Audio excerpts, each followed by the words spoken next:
they're great events. You get to design your own bottle of wine, your own label, all of that kind of stuff. Yeah. All right. Tell us about the wine. Tell us about the label, and then let's talk about your foundation.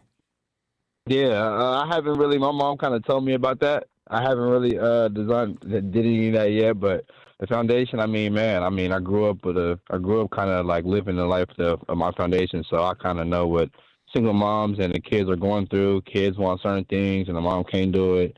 So I just want to be able to give moms the opportunity just to be able to put a smile on their kid's face, and you know what I'm saying, and be stress free. What's the one thing that you want to give those kids that you wanted as a kid but couldn't maybe have it because you did have a single mom, and you're like, I want to give this to all the kids because that's what I wanted?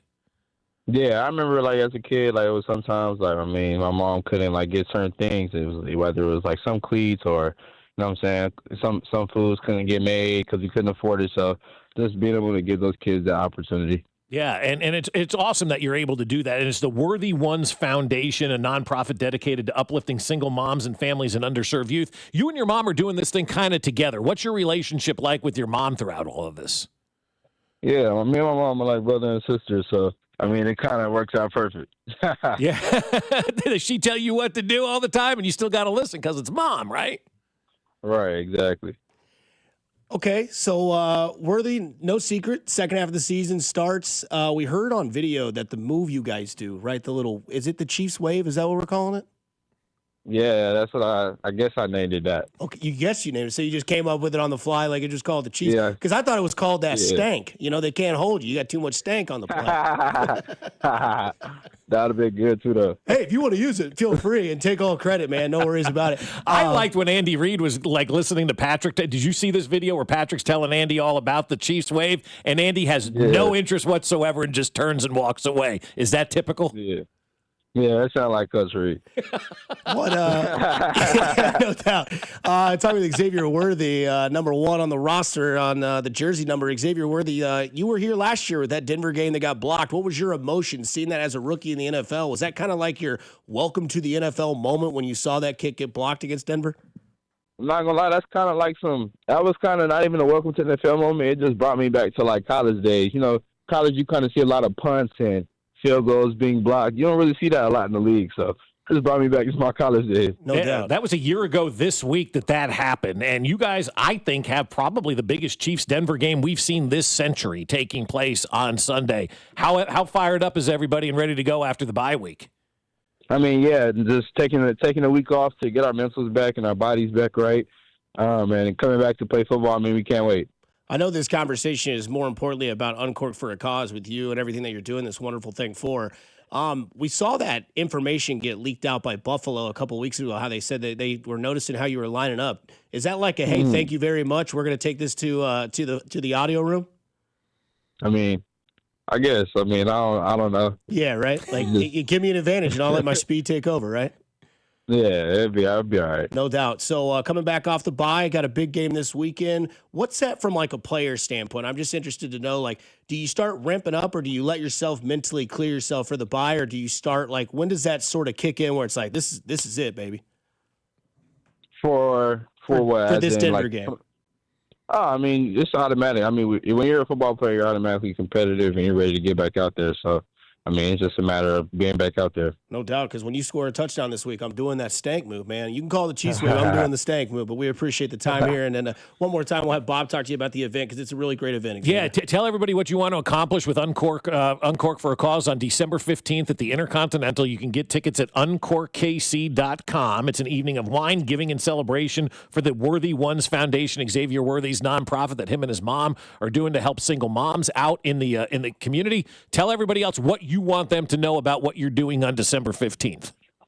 Yeah, I just want people to see like what I'm starting and what's to come. I mean, this is a foundation that I feel like a lot of people kind of like, a lot of things that's not going on around the world. It's not a lot of things for single moms and help for single moms around the world. So I just want to kind of get that out there and start it to at least the places where I've been, touch the place where I've been. Awesome, man. Well, Xavier, we appreciate it. Continue to give back. Continue to do great things in Kansas City. Score 3 touchdowns on Sunday. Get a win, and we'll talk to you soon, my man.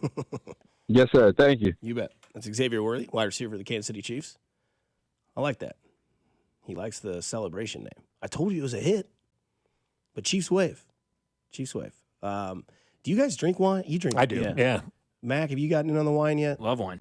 Big time. Big time. Did you have any wine in Spain? I had a couple beers, but pretty much all I had. That's what else are you going to drink? Vodka, whiskey, rum, wine. A lot of vino tinto.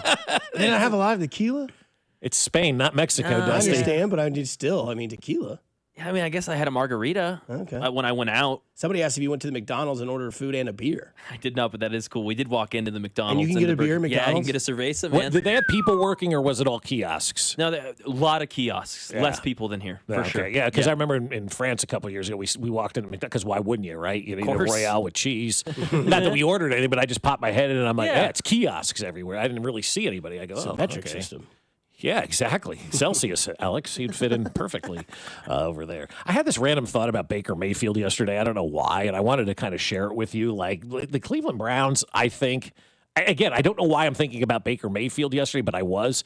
The Cleveland Browns, by getting rid of Baker Mayfield and then, signing, whatever that guy's name was, or trading for that guy down there in Houston, I mean, they're the two worst moves of the century in the NFL. I don't think that there's anything worse than what the Cleveland Browns have done by getting rid of Baker Mayfield and then replacing him with Deshaun Watson. I mean, you want to talk about a franchise being set back, basically 2 generations, moving on from Baker and trading for Watson. At least the Mavericks fired their GM when he traded Luka finally. It took long enough. Yeah, but he didn't make that trade. Well, I mean, they did fire him because of it, and they're acting like he's he's a fall guy for it. Definition of a scapegoat. Yeah, absolutely. But I hope he walked away with pockets full of cash. But this Cleveland operation just continues to churn forward. Like, when you really think about it, guys, when you look at the NFL since the year 2000, I don't know that there's been a worse move by an organization than the Cleveland Browns getting rid of Baker Mayfield and bringing in Deshaun Watson for their quarterback situation. Can you guys think of anything worse? Yeah, the Broncos going after Russell Wilson. Nah. Because they're still in debt for that move. But they're 8-2 now. They've been to the playoffs. They've got maybe their guy of the future. The Cleveland Browns still have not recovered from where they were with Baker Mayfield. If they would have just let good enough be, I think the Cleveland Browns would probably be perennial division winners if they just had Baker Mayfield at that quarterback position with that defense that they have right now. Like, that is one of the worst moves in sports, guys, maybe, that I've ever seen. And I know hindsight is 20/20, but I think everybody was saying it at the time. You're getting rid of Baker Mayfield to go for Deshaun Watson? Like, what planet are you on? Yeah, you mentioned Watson, yes! You mentioned hindsight. Maybe Buffalo letting Kansas City trade up to the 10th overall pick to take Patrick Mahomes. Mm-hmm. What's Josh Allen's record in the playoffs for Mahomes? 0-4? 0-4. Yeah, but at that point in time, I understood why Buffalo did that. Like, I didn't understand at the time why Cleveland did what they did. Like, Baker just took you to the playoffs, a place that Cleveland never resides in. Yeah, I think you got to.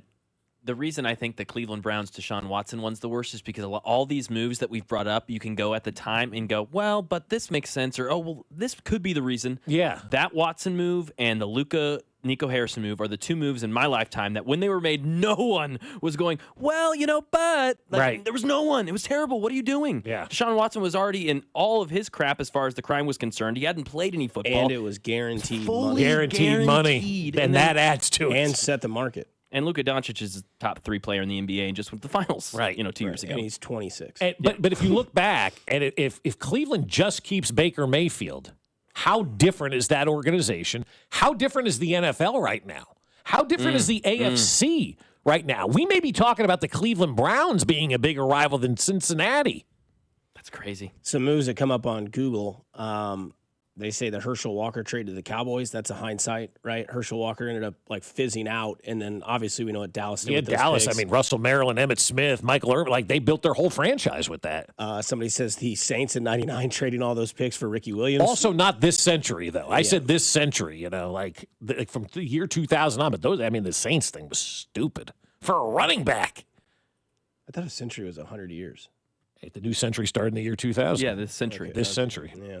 And then here's one from 2020. Missouri. The Texans trading DeAndre Hopkins for David Johnson. Yeah, that was a bad trade too. Horrible trade. That was Bill O'Brien's exit. But that's also like a wide receiver. Again, you got rid of a quarterback. They got rid of the wide receiver in his prime at the time. You could argue that he was the best wide receiver in football, and they did it for a 31-year-old running back. I mean, essentially, that would be like if I'm going to try to make this sound as logical as I can. That would be like the Minnesota Vikings trading Justin Jefferson for Christian McCaffrey. Is that fair? Yikes. Is that fair? Yeah, even worse than McCaffrey. You think it's worse? See, I would have said that trade's probably better. The McCaffrey Yeah, I'm trade. saying, name a running back worse than McCaffrey. You know what I'm saying? Yeah. I mean, I don't want to say Derrick Henry Yeah. because he's a little older, but it's similar. I mean, didn't you say he was like 30? It was, I think, David Johnson at the time was like 30 or 31. Then Derrick Henry. Derrick Yeah, Henry. Yeah. That's it. Yeah, it'd be like Minnesota being like, all right, yeah, well, we want to run the ball, so here's Justin Jefferson. What? But see, but that's the coach allowing his ego to get in the way, and that's why he failed, and that's why most of these coaches fail, and that's why I sit here and rip these guys because they allow their egos and their short man syndrome to get in the way. The guys who have been here forever are true leaders. They're uniters. They're collaborators. They bring everybody in. They don't want to do it themselves. They know they can't do it themselves. The more voices, the better. The guys who try to do stuff like that, I'm going to take control of this whole organization. Are you really? Great. Because you don't want any checks and balances, so you're going to try to run the whole thing. Let's see how that works out for you, Bill O'Brien. I also want to say that wasn't Bill O'Brien in Houston like they're also their GM? Yeah. So he was more than the head coach. He was the GM. Stupid.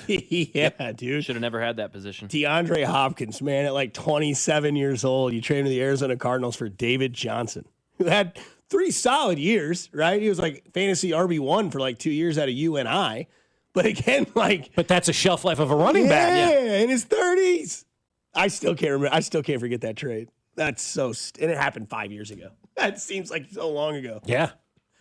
Oh, what an idiot. Probably more than 5 years ago now.